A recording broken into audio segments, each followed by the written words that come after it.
Olá pessoal, meu nome é Guilherme Takassi, eu sou médico, trabalho nessa frente bem voltada para a construção de saúde e o tema do nosso podcast hoje é glúten.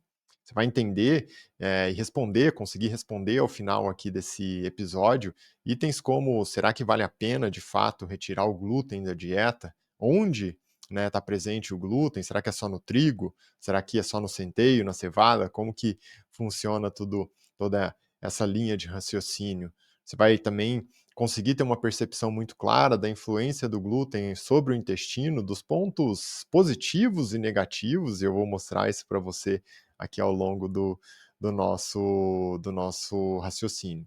Então, antes de mais nada, se você já acompanha aqui o nosso podcast, eu queria agradecer a todo o apoio que você dá ao nosso conteúdo. E se você não acompanha, está entrando em contato pela primeira vez com o nosso ciclo aqui de aprendizado, já fica o meu pedido para você acompanhar o canal, compartilhar esse vídeo, curtir o vídeo, porque dessa forma nós conseguimos seguir aqui na nossa jornada, no nosso objetivo maior, que é tornar a saúde acessível através de um conhecimento simples e prático, porque esse é o nosso maior objetivo, essa é a nossa missão aqui nesse, nesse canal e no nosso podcast. Então, para começar a nossa conversa sobre o glúten em si, eu queria trazer aqui um ponto de vista muito claro sobre o que é o glúten, porque existe uma confusão nesse sentido.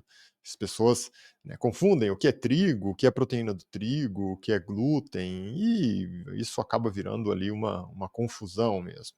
Então, antes de mais nada, para você entender isso de uma vez por todas, esse detalhe que é importante para nós nesse momento, porque você vai ter uma percepção ao longo da nossa conversa que esse entendimento molecular ele é muito importante, é algo muito simples, como eu sempre falo, vou trazer isso de uma forma muito simples para vocês.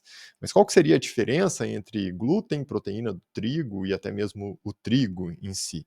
O glúten, pessoal, é um complexo de proteínas que sim está presente no trigo, mas ele é composto principalmente por duas proteínas conhecidas como gliadina e glutenina.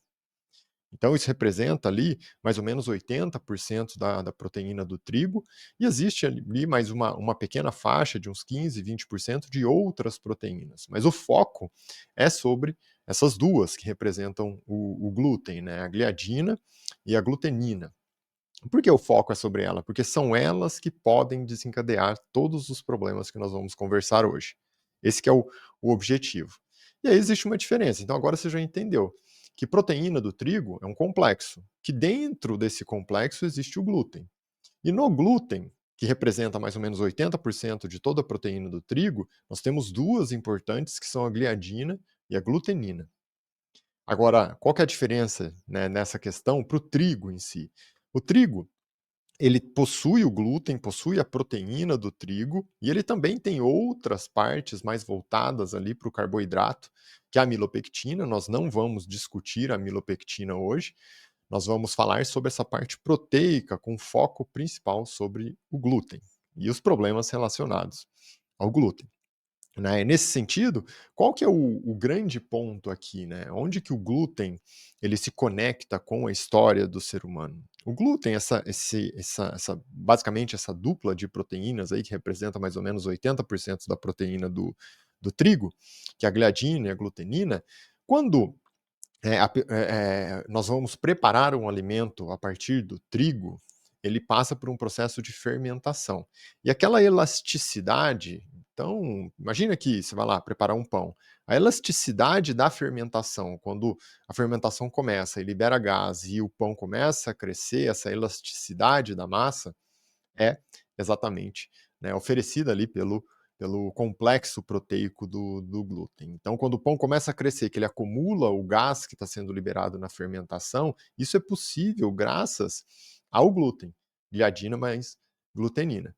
Então, essa molécula que está presente no trigo, que esse conjugado do glúten é o que pode gerar todos esses problemas, como eu disse, que nós vamos conversar hoje aqui sobre saúde intestinal, doença autoimune, sensibilidades, alergias e tudo mais.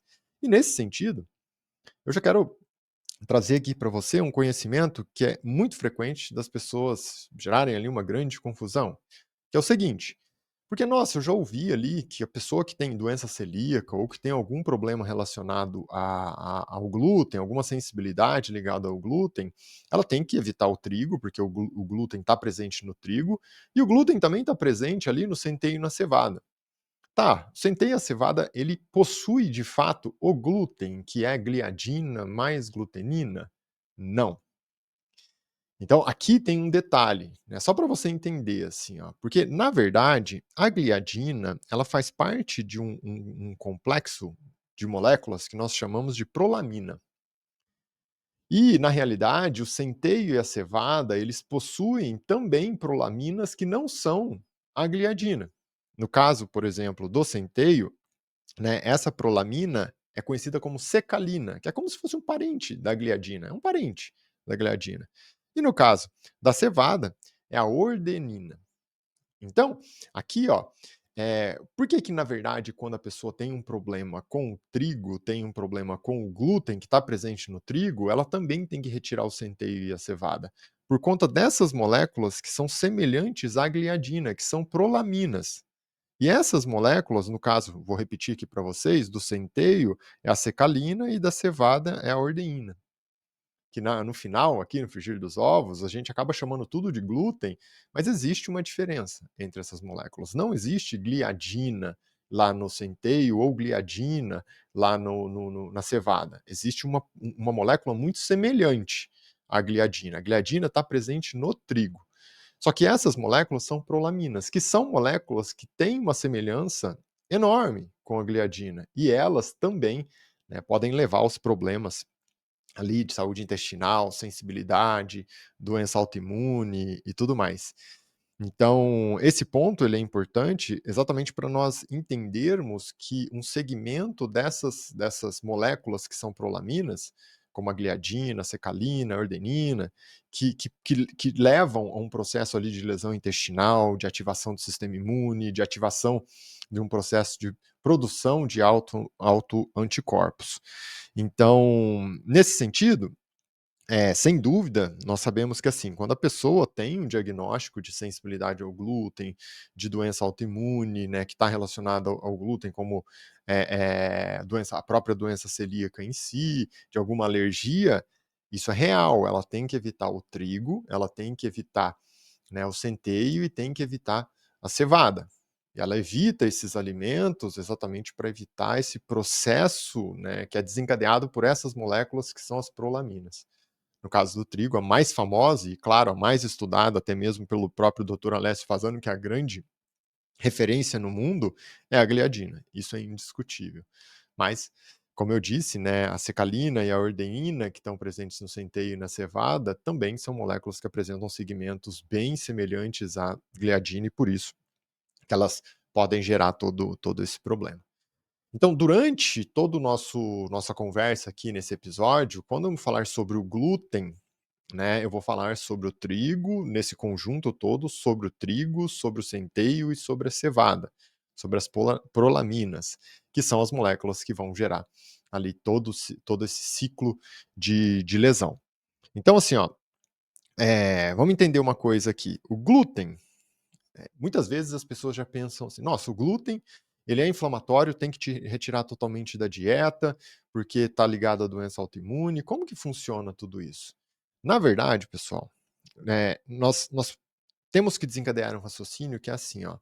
Isso é o conceito mais atual, né? O Dr. Alessio Fasano já publicou alguns estudos nos últimos 10 anos relacionados a isso, essa divisão, que é o seguinte: o glúten, para algumas pessoas, ele pode sim gerar um tipo de lesão que está associado à doença autoimune.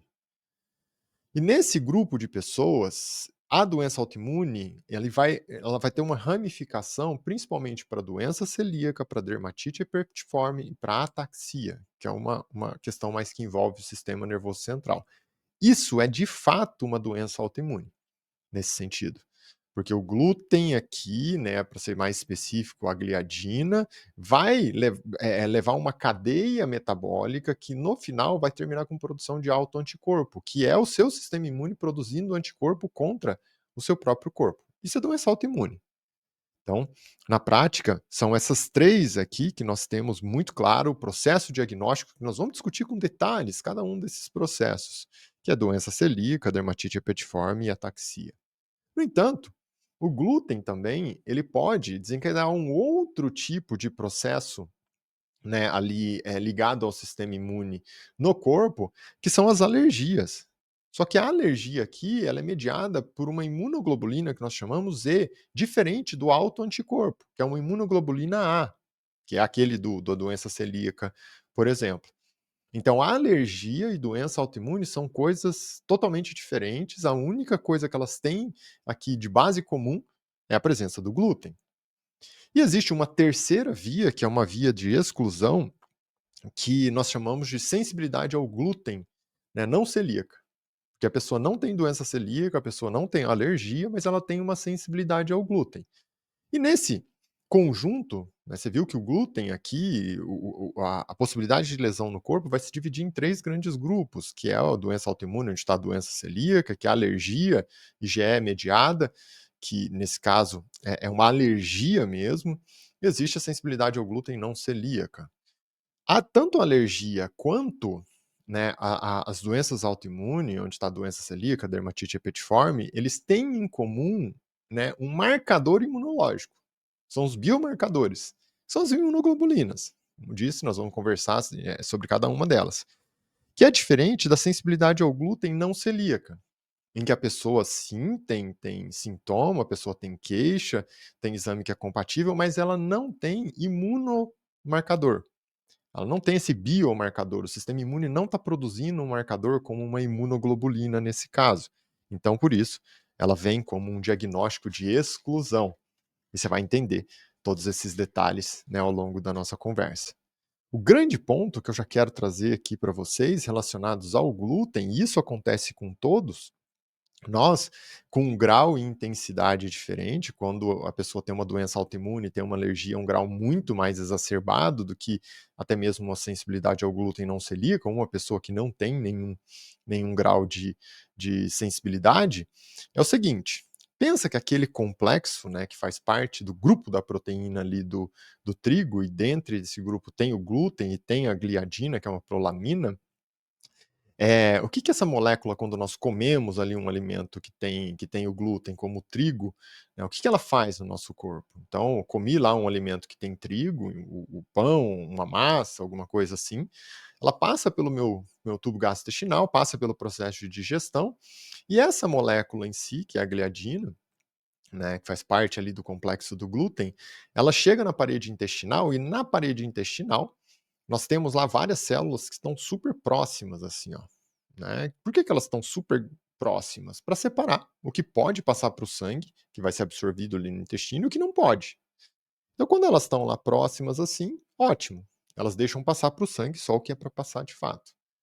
Quando eu entro em contato com o glúten, né, esse complexo, principalmente a gliadina aqui, a prolamina, né, ele vem e quebra essa junção aqui, ó. Quando ela quebra essa união entre as células, ela abre essa tight junction aqui e gera um gap. E nesse momento, nós temos um vazamento, que é que começa a passar para o sangue, porque abriu, ó, começa a passar para o sangue que não era para passar. E isso gera um estado inflamatório. Isso acontece, praticamente com todo mundo, como eu disse, com um grau e intensidade ali totalmente diferente, depende de cada grupo, e nós vamos aprofundar esse conhecimento, mas na prática isso gera um estado inflamatório. Por isso, o glúten em si tem uma característica inflamatória. Para algumas pessoas vai ser quase que imperceptível, para outras pode estar associado a coisas muito intensas, como doença autoimune, como a própria alergia em si. Quando passa para o sangue o que não era para passar, o sistema imune olha aquilo e fala: "Nossa, isso daqui não era para estar na corrente sanguínea". Se não era para estar na corrente sanguínea, ele começa a atacar e destruir. E nesse momento ele ataca, destrói, o processo inflamatório aumenta mais ainda, e aí ele guarda a memória, e num próximo momento ele pode até mesmo, né, num determinado caso, desencadear, né, um ataque a alguma região específica do corpo, né, em função daquela memória que ele guardou de algo que passou ali para a corrente sanguínea que não era para passar. E isso pode até chegar à doença autoimune, pode até levar a um processo final, né, de um outro extremo que nós estamos falando aqui, que é a doença celíaca, que é a dermatite herpetiforme e a ataxia. Existe, né, um espectro enorme aqui, vocês perceberam isso. Existe aquela pessoa que consome, não, praticamente não vai acontecer nada, e existe aquela pessoa que pode chegar à alergia, à doença autoimune, e o meio do caminho aqui. E é nesse sentido que nós dividimos. As pessoas que praticamente não são assintomáticas ali, as pessoas que têm uma doença autoimune, como a doença celíaca, as pessoas que têm uma alergia IgE mediada, as pessoas que têm uma sensibilidade ao glúten, não, celíaca. Agora que você entendeu tudo isso e já percebeu que o grande impacto do glúten começa ali no intestino, vamos conversar a fundo sobre itens específicos. Então, lá na doença autoimune, o que, que acontece no caso da doença celíaca, da dermatite herpetiforme, da ataxia, que é um processo autoimune agora. Porque nesse momento nós sabemos que assim, ó, se é autoimune, acontece aquele processo lá no intestino, eu vou quebrar a barreira intestinal, vai passar para o sangue o que não era para passar, e o meu sistema imune vai produzir autoanticorpo. E esse autoanticorpo vai começar a atacar o meu próprio corpo. Isso é doença autoimune. É um dos extremos, né? Como eu disse, daquela tríade dos grandes grupos que nós vamos dividir dos problemas ligados ao glúten. E qual que aqui é um ponto essencial para nós entendermos sobre nesse caso, a doença celíaca, comparado com outros tipos de doença autoimune.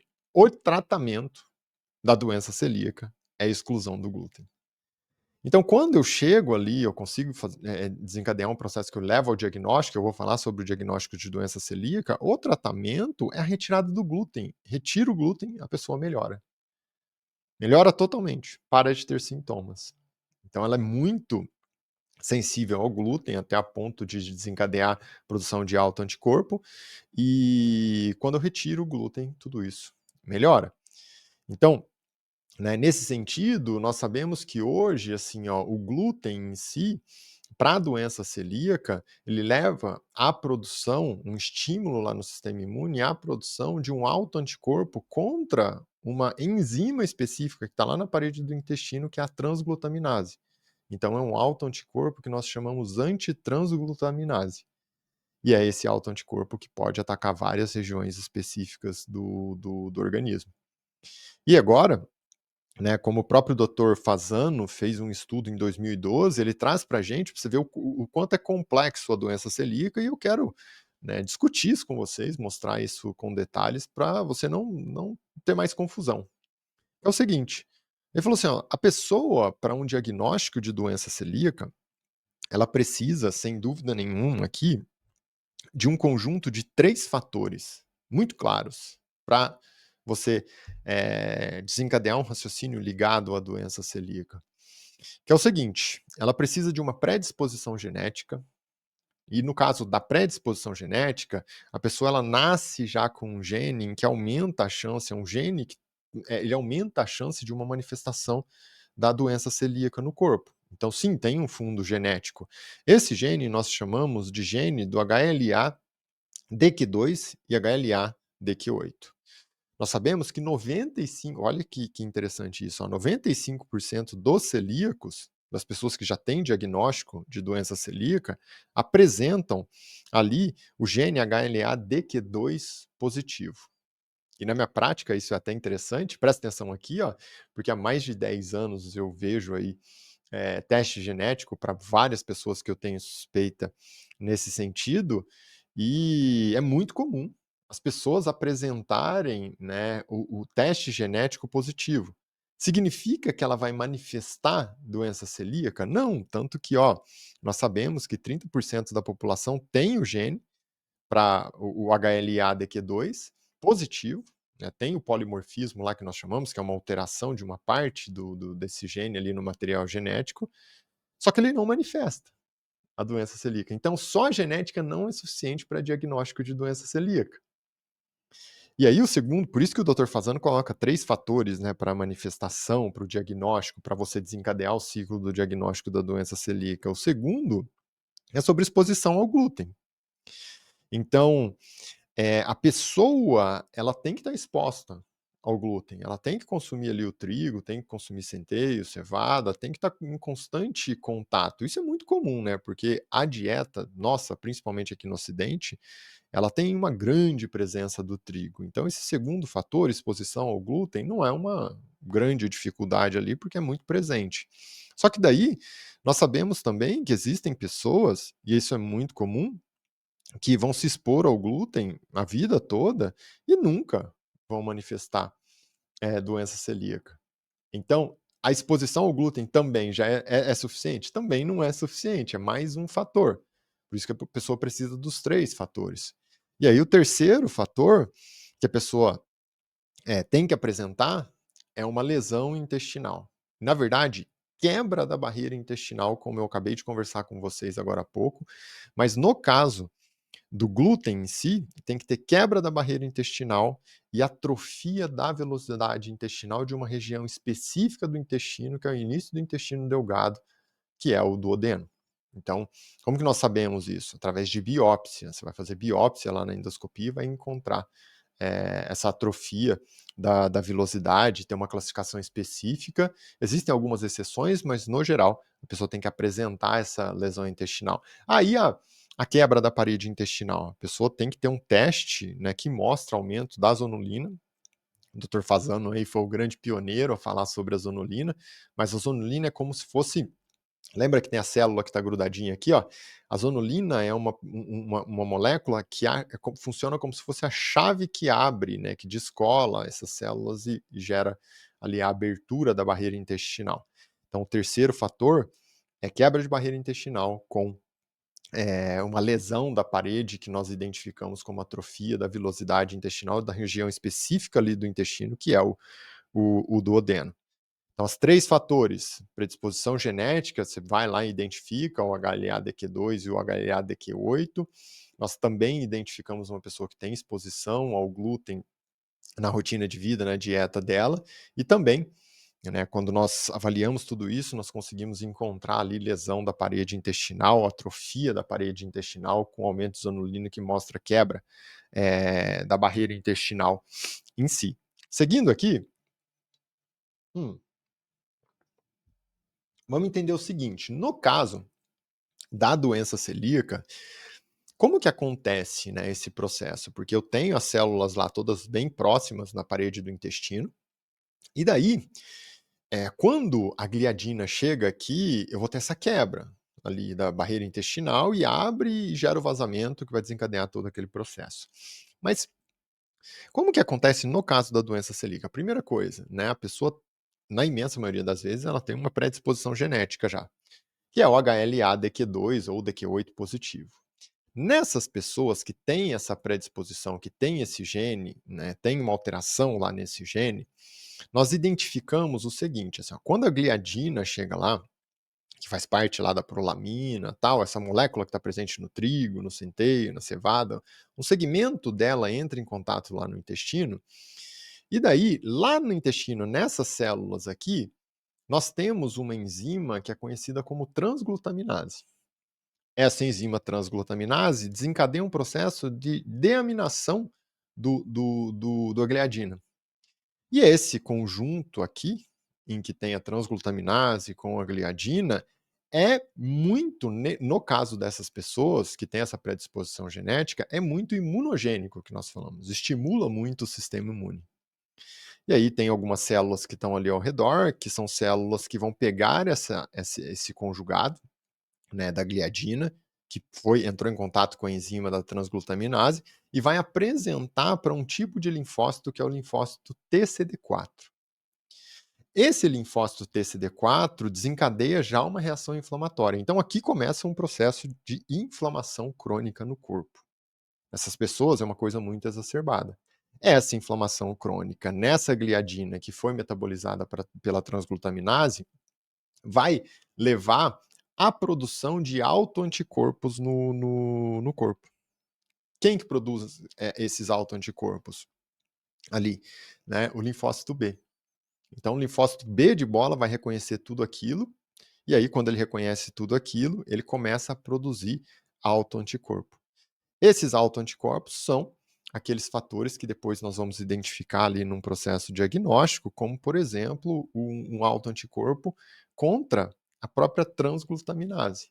Então, um autoanticorpo que é o antitransglutaminase. Por isso que esse faz parte, esse é um dos marcadores que é um marcador bem importante para diagnóstico, ali um dos itens para diagnóstico da doença celíaca. Daqui a pouco eu vou falar mais a fundo sobre, né, esse processo diagnóstico, esses autoanticorpos, o que é sensibilidade, especificidade, mas nesse momento você entendeu que esse processo todo que aconteceu ali da inflamação, em que a gliadina entrou em contato lá com a parede intestinal, aí a enzima transglutaminase vai começar o processo metabólico da gliadina, esse processo metabólico gera ali uma via muito, que estimula muito o sistema imune, uma parte do sistema imune apresenta todo esse processo ali para a célula, para o linfócito TCD4, que desencadeia um processo inflamatório local, rompe a barreira intestinal, começa a passar para o sangue o que não era para passar, e aí isso vai, né, aumentar ali a zonulina também, que é aquele marcador de quebra da barreira intestinal, que é a chave que abre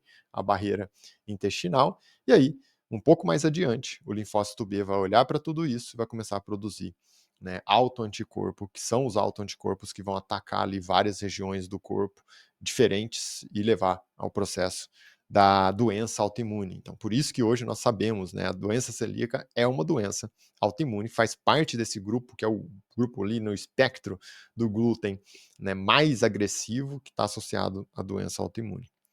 Então, antigamente, isso é bem importante para nós, né? Antigamente se achava assim que a doença celíaca é um problema pediátrico, um problema de criança, que está conectado ali com diarreia, que está conectado com a distensão abdominal, dor abdominal, para algumas pessoas, para algumas crianças ali na época até levava ali a constipação, o intestino preso, e mais adiante, né, a desnutrição.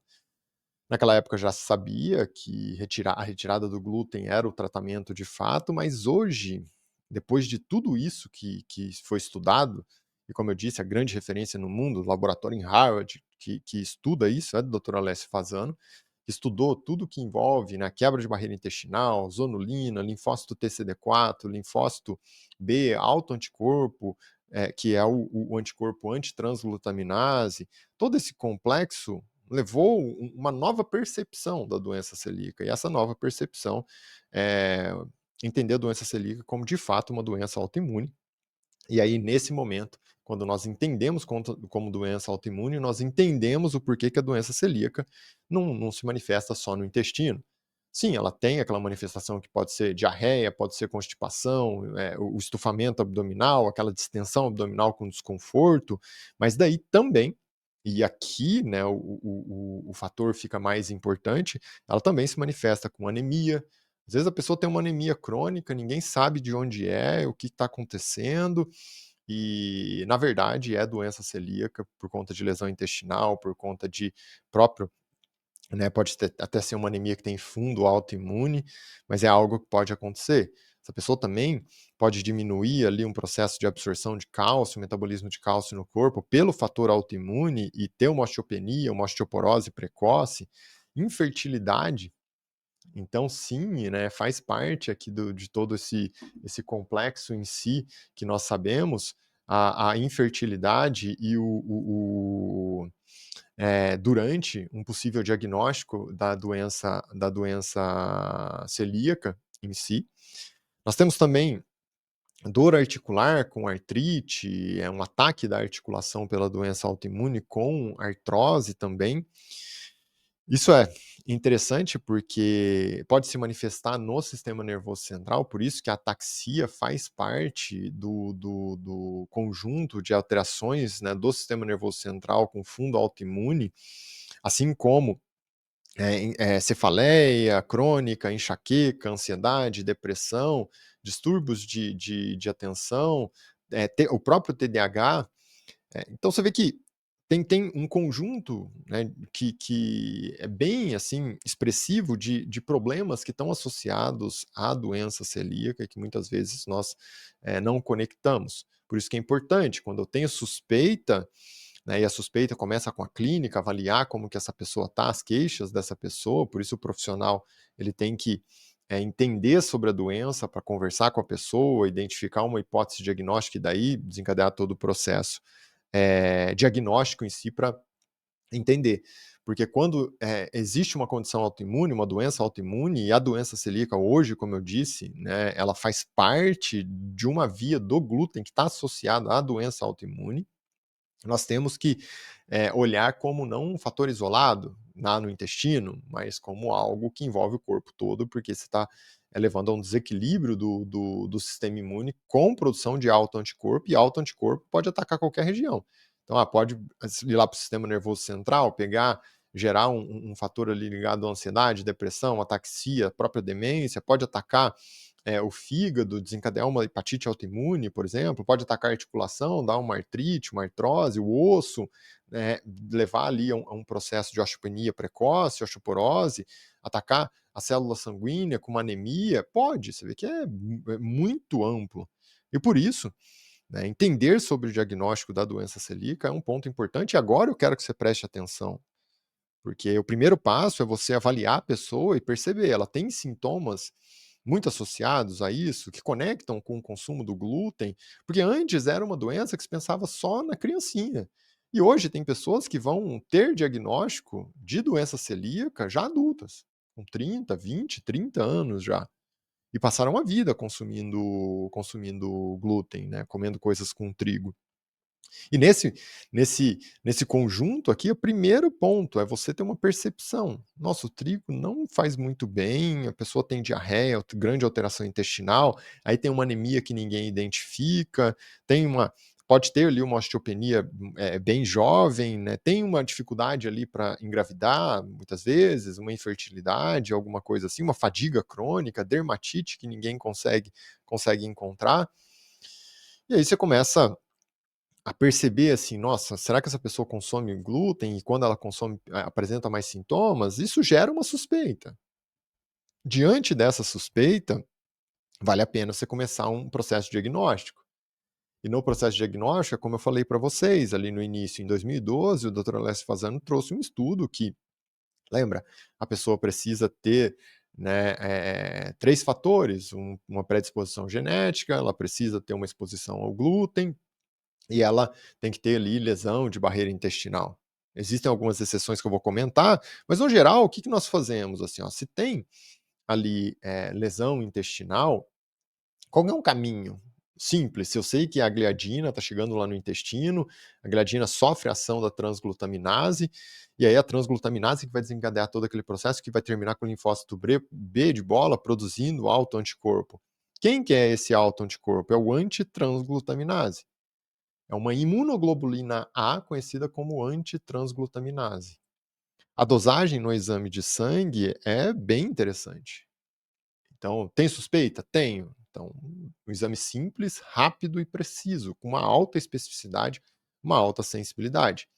Isso vai me mostrar que tem um tipo específico de lesão intestinal que é muito típico da doença celíaca, da doença autoimune em si, né? Pode ser da dermatite repetiforme, pode ser da ataxia. Então eu vou lá e doso a transglutaminase. Existe um outro autoanticorpo que não é tão, né, bom, não é tão sensível e específico como a transglutaminase, porque você viu que a transglutaminase tá ali, ó, é uma enzima que vai entrar em contato com a gliadina, e o autoanticorpo é contra essa enzima, junto com a gliadina, que é a antitransglutaminase, mas um outro autoanticorpo aqui que não é tão bom quanto a transglutaminase, a antitransglutaminase, é o antiendomísio, que é um outro que nós podemos dosar. Então aqui, se a pessoa já apresenta, né, uma dosagem alta de antitransglutaminase, isso já, começa aumentar aquela suspeita que nós temos sobre doença celíaca. Tanto que, às vezes, é muito difícil na criança se fazer um exame mais específico, ir lá, faz uma endoscopia, que é uma câmera que entra aqui pela boca, vai até o duodeno para fazer uma biópsia no duodeno para ver se tem atrofia ali da velocidade do intestino. Difícil na criança. E nós sabemos que, assim, nessas crianças que eu tenho suspeita e eu tenho uma alta dosagem de imunoglobulina do tipo autoanticorpo antitransglutaminase, que chega a ser 10 vezes maior do que a referência, com antiendomísio positivo, mais clínica, nessas crianças eu já posso até mesmo fechar diagnóstico, né. Por que que eu fecho diagnóstico? Para dar uma conduta e nesse caso, o lado bom é que a conduta, eu tenho um resultado muito positivo que é sobre excluir o glúten da dieta. Não é fácil, mas é um tratamento muito efetivo. Se nesse caso eu tenho ali uma dosagem, não é criança, é um adulto, tá, e tem uma clínica compatível, segue aqueles princípios que nós falamos lá do estudo de 2012 do Dr. Alessio Fasano daquelas 3 frentes, eu também posso progredir aqui minha pesquisa com o teste genético. Então eu faço um teste genético para a pesquisa do HLA-DQ2 e do gene, né, HLA-DQ2 e do gene HLA-DQ8.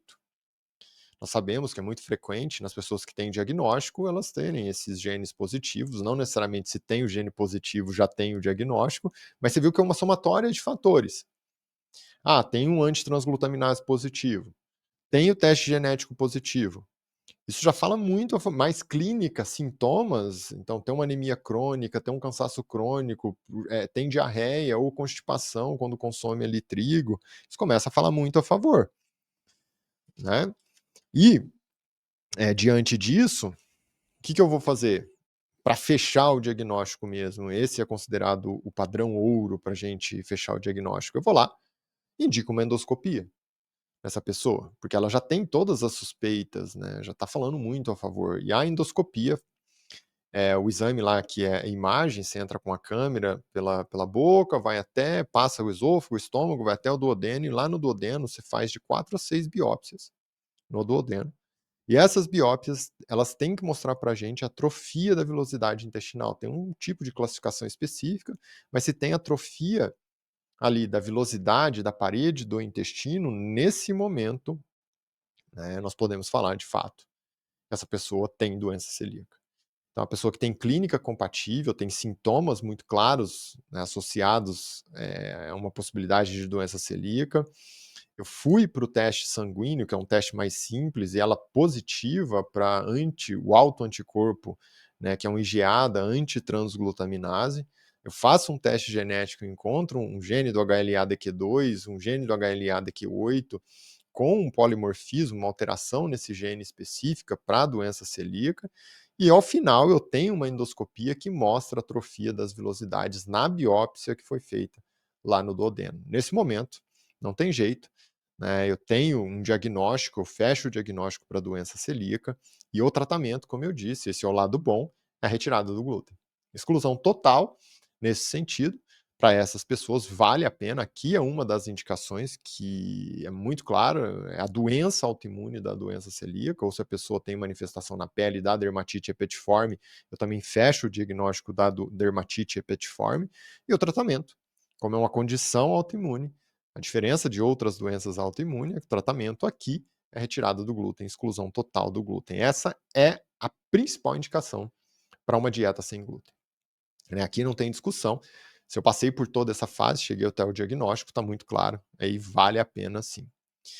Pensando naquele conjunto que nós falamos, né? Então, esse é o primeiro grupo das pessoas com doença autoimune, doença celíaca, dermatite herpetiforme, a própria ataxia, que tem todo esse ciclo de alteração genética, predisposição genética, autoanticorpos positivo e uma endoscopia que confirma. Nós vamos agora para um segundo grupo, que é também um grupo que tem imunomarcador, só que é um grupo das alergias ao trigo. A alergia ao trigo, nesse sentido, normalmente ela se manifesta de um pouco diferente. Então a pessoa tem sintomas que são muito rápidos. Quando a pessoa acaba de consumir o glúten, ela já tem um sintoma. Na doença autoimune, às vezes ela passa uma vida consumindo glúten, como eu disse, hoje, né, tem diagnóstico mais tardio até de doença celíaca, que a pessoa vai descobrir ali a doença celíaca bem mais tarde, já com 20, 30 anos na vida adulta, que é um pouco diferente da alergia, porque a alergia não é aquele sintoma, nossa, uma anemia que ninguém está descobrindo, uma distensão abdominal que ninguém entende muito bem, uma osteopenia que é mais precoce, não. Aqui é uma asma mesmo, é uma reação imediata quando a pessoa consome, percebe que fica desconfortável ali para respirar, tem coceira na pele logo que consumiu o glúten no dia, talvez até algumas horas depois, tem uma rinite crônica muito associada ao momento em que consome um alimento que tem glúten, lá no trigo, no centeio, na cevada. Então, são reações que acontecem precocemente, até umas 2 horas após o uso, às vezes praticamente imediata. Isso fala muito a favor, como eu disse, de uma reação alérgica, que tem um imunomarcador, um biomarcador, que é uma imunoglobulina, mas aqui, diferente da doença autoimune, da doença celíaca, é uma imunoglobulina que é a imunoglobulina E. Lá lembra, na doença celíaca era a imunoglobulina A. E como que eu faço o diagnóstico? Porque se eu tenho essa suspeita, né, a clínica é sempre soberana, e eu lembro disso na faculdade, os professores falarem, a clínica que vai trazer essa hipótese, para eu conseguir ali seguir, fechar esse diagnóstico, existe sim a dosagem no sangue da imunoglobulina E específica para a gliadina. Então posso fazer isso, lembra, a gliadina está lá no trigo, é a molécula mais estudada do conjunto ali do glúten, que faz parte do complexo proteico do trigo. Posso dosar no exame de sangue. Eu posso fazer também aquele teste cutâneo, que é o prick test, né? Talvez você já viu alguém, ou até mesmo você já fez, em que você vai lá e faz o teste na pele mesmo, testa na pele para ver se tem algum grau ali de ativação desse contra, né, ali o trigo, por exemplo, tá bom? Então esse é o meio diagnóstico. Tem imunoglobulina E, tem a clínica, os sinais, os sintomas compatíveis, eu fecho o diagnóstico de alergia. E aí, assim como todo diagnóstico de alergia, qual que é o tratamento? Evitar contato. Esse é o melhor tratamento que existe. E daí, junto, né, nesse ciclo todo, nós falamos primeiro da parte autoimune, do processo ligado ao glúten, que envolve a doença celíaca, agora nós falamos da alergia, o processo diagnóstico para alergia também, e nós temos um terceiro grupo, que é um grupo de exclusão. E por que nós colocamos como um grupo de exclusão? Diferente da doença autoimune, das alergias, que tem biomarcadores, a doença celíaca lá tem uma imunoglobulina A, que é o antitransglutaminase, e na alergia nós temos uma imunoglobulina E, que é a imunoglobulina contra ali a gliadina, que são os biomarcadores. Na sensibilidade ao glúten não celíaca, nós não temos esses biomarcadores, né, essas imunoglobulinas. Nós temos uma pessoa que tem sintoma, muito claro, pode ter sintoma gastrointestinal, de uma diarreia, pode ser constipação, pessoa com o intestino preso ali, pode ter um refluxo marcante também, pode ter um sintoma em que mostra distensão abdominal, fica estufando a barriga e conecta muito com o consumo do glúten, com o consumo do trigo, por exemplo. E aí, o que que ela faz? Ela tira o trigo e melhora, só que dosa, né? Vai lá, dosa antitransglutaminase, imunoglobulina e não identifica, todos eles estão negativos. Mas volta a comer, volta a ter sintoma, tira, melhora. Nesse sentido, aí, diante disso, depois de excluir a parte autoimune e a parte da alergia, se essa pessoa tem essa clínica que nós falamos, consome o glúten, piora os sintomas, tira o glúten, melhora os sintomas, nós podemos fechar o diagnóstico de sensibilidade ao glúten não celíaca. Então, é muito frequente isso até, né, porque a pessoa, ela tem sintomas, como eu disse lá, da diarreia, constipação, às vezes tem até uma anemia, uma coisa mais específica, tem até uma coisa ali ligado a algo mais marcante, como um cansaço crônico, que seria mais forte na doença celíaca, mas você vai testar, tá tudo negativo. Você faz até teste genético para pesquisar o HLA-DQ2 ou HLA-DQ8, que são os genes ligados à doença celíaca, e tá tudo negativo.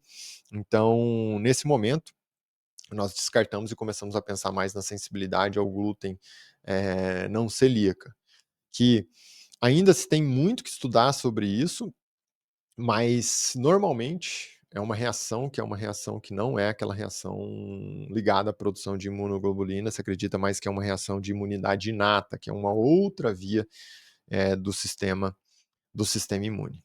Tá certo? Então é assim que nós pensamos sobre todo o processo diagnóstico que envolve o glúten.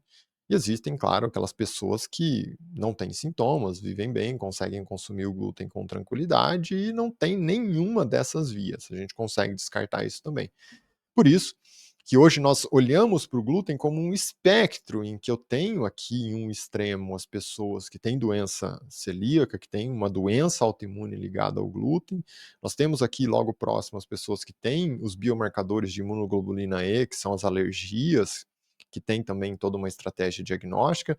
Nós temos aqui as pessoas que provavelmente são a via da imunidade inata, que é uma outra via que não está associada à produção de imunoglobulinas, que são aquelas que têm, né, sintomas ligados ao consumo do glúten, retira, melhora, mas não tem nenhum biomarcador positivo, que é a sensibilidade ao glúten não celíaca, e nós temos as pessoas aqui que fazem parte desse grupo, que não tem sintoma, não tem nenhum marcador, não tem nenhum exame positivo, não tem nenhum teste genético positivo, que é o grupo, né, assintomático, que é o grupo que não tem nenhuma suspeita em si.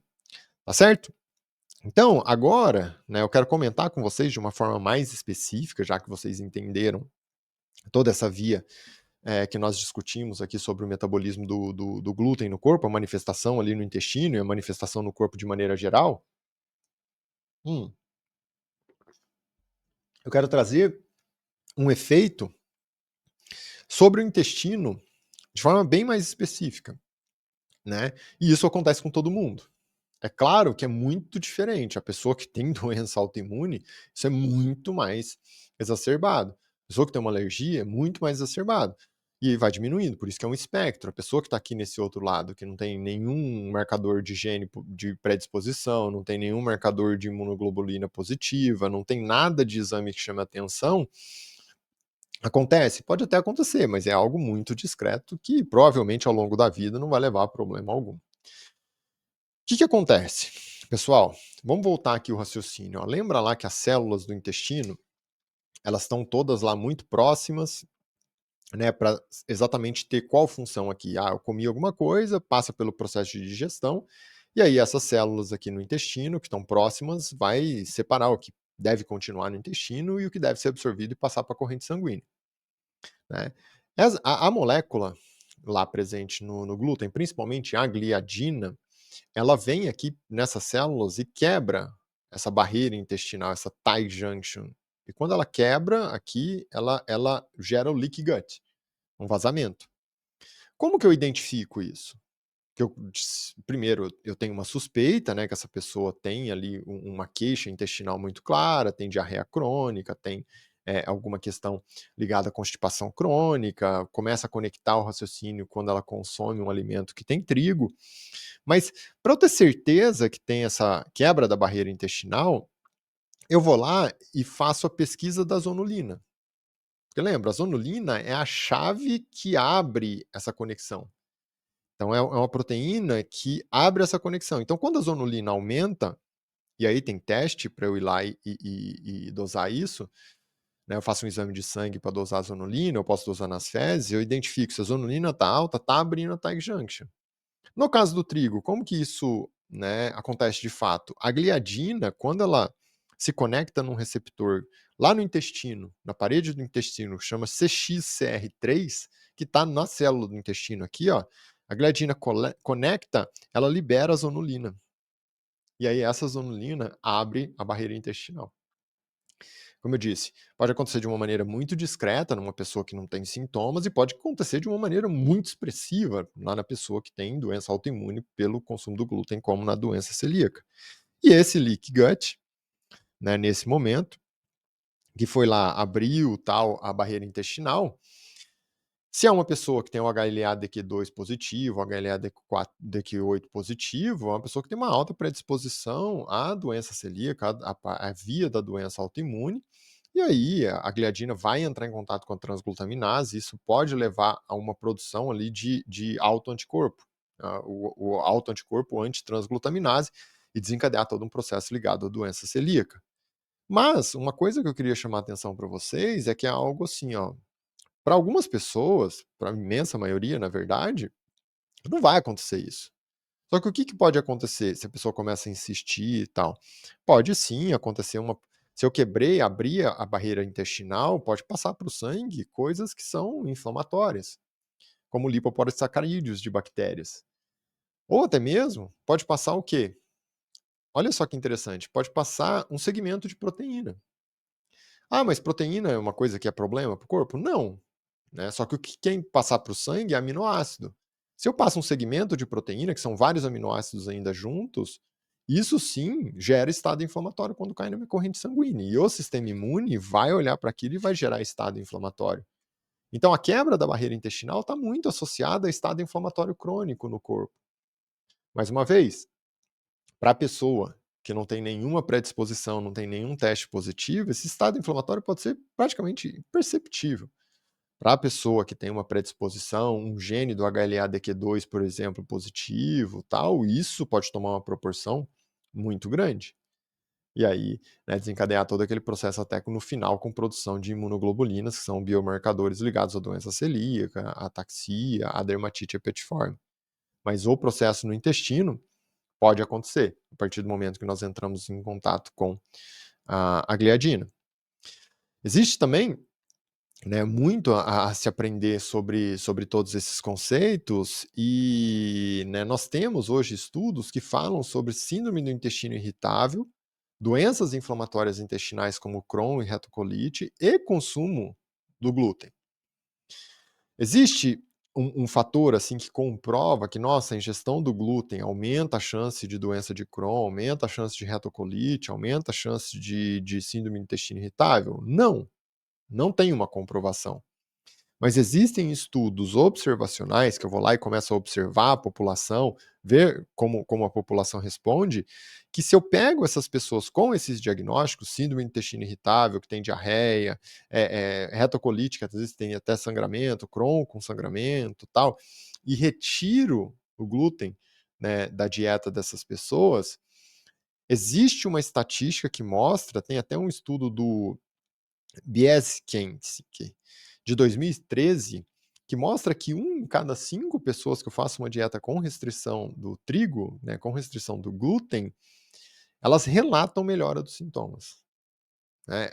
Ah, por que provavelmente os sintomas melhoram, né, pessoal? Porque provavelmente eu deixo de ativar aquela via de abertura da barreira intestinal.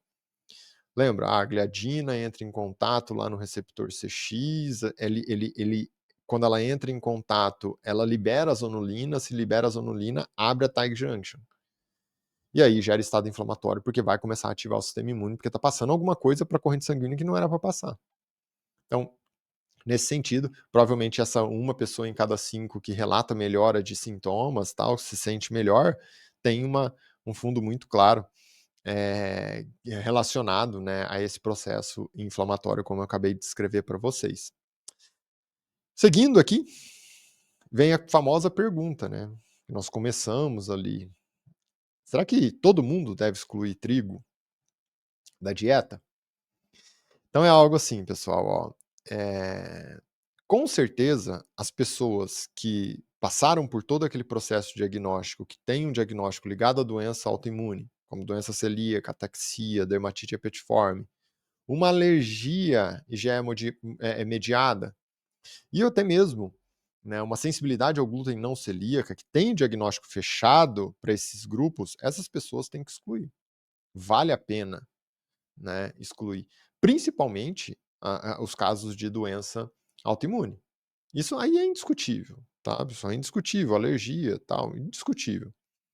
Mas e as pessoas, porque hoje é muito frequente, vou fazer uma dieta sem glúten. Por quê? Não, porque eu quero fazer uma dieta sem glúten. E é muito comum as pessoas fazem dieta sem glúten e aí, consequentemente, né, como o pão é muito frequente, massa é muito frequente na dieta aqui no ocidente, a pessoa retira, perde peso, ela gosta. Não, agora a dieta sem glúten fez eu perder peso. Só que para essas pessoas que não têm uma justificativa muito clara, nós temos que tomar um certo cuidado. Por quê? Porque o trigo ele oferece uma grande quantidade de fibras prebióticas que são bem importantes. E se a pessoa te retira, pelo menos ela tem que adicionar esses prebióticos, que são alimentos para as bactérias boas do intestino. Então, é algo assim, ó. Ah, quem com certeza vale a pena retirar o glúten da dieta? Aqueles 3 grandes grupos que derivam do glúten, que é a doença autoimune, a alergia imunomediada por IgE e a sensibilidade ao glúten não celíaca. Os outros não necessariamente deveriam excluir, tá, pessoal? Então tem que ponderar isso aqui. O próprio Dr. Alessio Fasano fala sobre isso, principalmente se a pessoa decidir excluir, não faz parte desses 3 grupos, ela tem que sim, né, criar uma estratégia para oferecer fibras prebióticas para o corpo, que é um alimento ali muito importante para as bactérias do intestino, né, que é a microbiota do intestino, que depende dessas fibras e frequentemente, né, na alimentação aqui no Ocidente, essas fibras estão no trigo, tá bom? E daí, tenho que comentar com vocês também uma coisa que é assim, ó, o exame do autoanticorpo do antitransglutaminase. Por quê? Vocês já entenderam, né, que o autoanticorpo da transglutaminase é uma coisa assim, ó. Eu tenho lá células no intestino, a transglutaminase é uma enzima que está lá nessas células, e essa enzima vai entrar em contato com a gliadina que está presente no trigo, vai começar a metabolizar a gliadina. Esse complexo de transglutaminase e gliadina no processo de metabolização, nas pessoas que têm predisposição, como por exemplo aquelas que têm o gene do HLA-DQ2, do HLA-DQ8, que já tem sintomas, tal, nessas pessoas eu posso começar a desencadear um processo de apresentação desse complexo de transglutaminase mais gliadina para os linfócitos TCD4, que já vão desencadear uma resposta inflamatória, e mais adiante o linfócito B vai entender tudo isso e vai começar a produzir autoanticorpo, que é o antitransglutaminase. Esse autoanticorpo, que é o antitransglutaminase, ele é muito importante para a doença celíaca. Por quê? Porque, na verdade, ele é um exame simples, você dosa no exame de sangue, e aí lá no exame de sangue, esse resultado, se nós avaliarmos o que nós chamamos de sensibilidade e especificidade, que é muito importante para um processo diagnóstico, porque se a sensibilidade é alta, né, eu posso usar muito para excluir diagnóstico, se a especificidade é alta, eu posso usar muito para, né, fazer diagnóstico. No caso do antitransglutaminase, por conta de toda essa via, que eu falo, que eu acabei de discutir aqui com vocês, imagina a transglutaminase, a enzima que está lá na parede do intestino, entra em contato com a gliadina, esse complexo todo pode ser apresentado por linfócito TCD4 das pessoas que têm, né, um HLA positivo para a doença celíaca, como DQ2 ou DQ8, isso tudo já começa um estado inflamatório que vai terminar com o reconhecimento do linfócito B, que vai produzir autoanticorpo, que é o antitransglutaminase. Nesse caso, esse exame hoje, quando nós comparamos e pegamos a população, avaliamos todo ele, ele tem alta especificidade, então é muito bom para fazer diagnóstico, e alta sensibilidade, muito bom para excluir diagnóstico. Então é um exame muito importante e simples de ser feito. Por isso é um exame de entrada. Entendeu? Então, né, qual que é o ponto, assim? Ah, só ele basta para fazer diagnóstico de doença celíaca? Não, nós falamos, né, o diagnóstico de doença celíaca, ele é muito mais amplo, começa lá com aquela linha de raciocínio que o Dr. Alessio Fasano trouxe. A pessoa tem que ter ali autoanticorpos positivos, quando o antitransglutaminase é o melhor deles. Primeiro, né, antes de mais nada, a pessoa tem que ter sintoma, que faz levantar a suspeita. Ah, tem uma diarreia crônica, tem uma anemia crônica, tem constipação, tem distensão abdominal, tem osteopenia com esses outros fatores associados, uma osteopenia precoce, tem dor articular, tem. Você entendeu? Tem que ter alguma coisa aqui nesse conjunto, normalmente tem várias coisas que eu levanto a hipótese. Aí eu vou lá e, nossa, doso.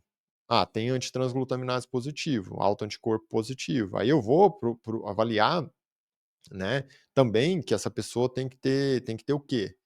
Tem que ter exposição a glúten, entendeu? Então ela no dia a dia consome glúten. E na terceira via, ali ainda do processo que o Dr. Alessio fazendo dos 3 pontos, 3 fatores importantes, eu identifico o quê nessa pessoa que é essencial? Eu identifico lesão intestinal. Pelo menos um aumento de zonulina, que está mostrando que está tendo abertura da barreira intestinal. Aí, diante disso tudo, eu começo o processo diagnóstico. Faço o exame de sangue para confirmar a antitransglutaminase, a dosagem dessa imunoglobulina A da antitransglutaminase. Nossa, está positivo. Tá, então para onde eu vou agora? Faço teste genético. Verifico como está o HLA, o gene, o HLA-DQ2, o HLA-DQ4, DQ8. tá positivo, nossa, tem alteração no gene, polimorfismo, que nós chamamos, que é semelhante de doença celíaca. Aí, eu vou para onde? Endoscopia. Faço endoscopia de 4 a 6 biópsias lá no duodeno, pega essas 4, 6 biópsias, tem atrofia de vilosidade. Agora eu fecho o diagnóstico.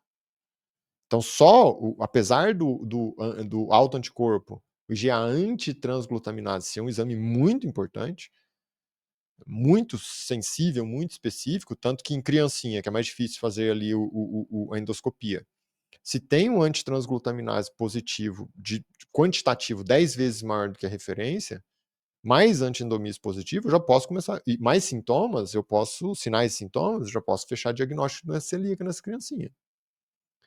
Mas no adulto eu consigo seguir toda essa via. Se é um antitransglutaminase mais baixo, tal, eu tenho, sem dúvida nenhuma, seguir toda essa estratégia diagnóstica, porque existem outros problemas que podem aumentar o antitransglutaminase, e não necessariamente ser doença celíaca.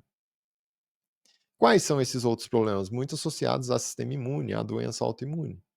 Então, nós sabemos aqui, né, que diabetes do tipo 1 aumenta a antitransglutaminase. Doença de Hashimoto, aquela que é a doença autoimune contra a tireoide, pode aumentar a antitransglutaminase.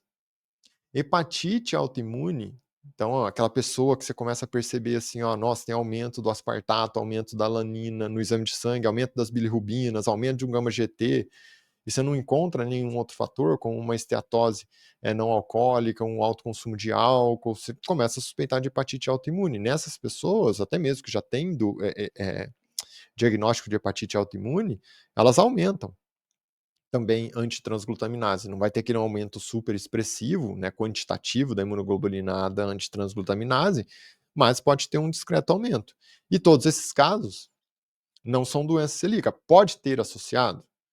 Então, eu posso ter doença celíaca com Hashimoto? Pode. Entendeu? Só que aí são diagnósticos diferentes. Para fazer o diagnóstico de doença celíaca, eu tenho que passar por todas aquelas vias que nós conversamos. Aos 3 fatores importantes. Aí depois dos 3 fatores importantes, que tem lá o autoanticorpo, que tem contato com glúten, que tem lesão de barreira intestinal, eu vou para a sequência. Eu confirmo o autoanticorpo da antitransglutaminase quantitativo da imunoglobulina A, faço o teste genético para verificar o gene do HLA-DQ2 ou DQ8 e faço a endoscopia, finalmente, para verificar ali, né, a atrofia da vilosidade intestinal. Então, tudo isso é assim, a base para, de fato, nós entendermos, né, o processo diagnóstico em si da doença celíaca, e que não basta, porque às vezes as pessoas, né, eu já vi muito isso, as pessoas falam assim, nossa, durante a minha vida, né, trabalhando muito com isso, eu já vi as pessoas, não, mas olha aqui, mas eu tenho um antitransglutaminase aqui positivo, um antiendomísio positivo, então tem doença celíaca. Não, pode ser doença celíaca? Até pode. Mas já posso confirmar que é doença celíaca? Não, não posso. Entendeu? Você viu que até a pessoa que tem teste genético positivo, HLA-DQ2, HLA-DQ8, positivo, eu não posso falar ainda que é doença celíaca. Porque mais ou menos 30% das pessoas têm e não vão ter doença celíaca. Entendeu? Então, o processo diagnóstico em medicina, ele exige uma estratégia, não é uma coisa simplesmente que, você vai lá, faz um exame, deu positivo, você já confirma. Isso é raro. Na imensa maioria das coisas, você tem que somar vários fatores. E no caso aqui, é muito claro isso, assim. Tem muitos fatores que influenciam. Tá bom? Então, pessoal, espero que vocês tenham gostado aqui de toda essa linha de raciocínio.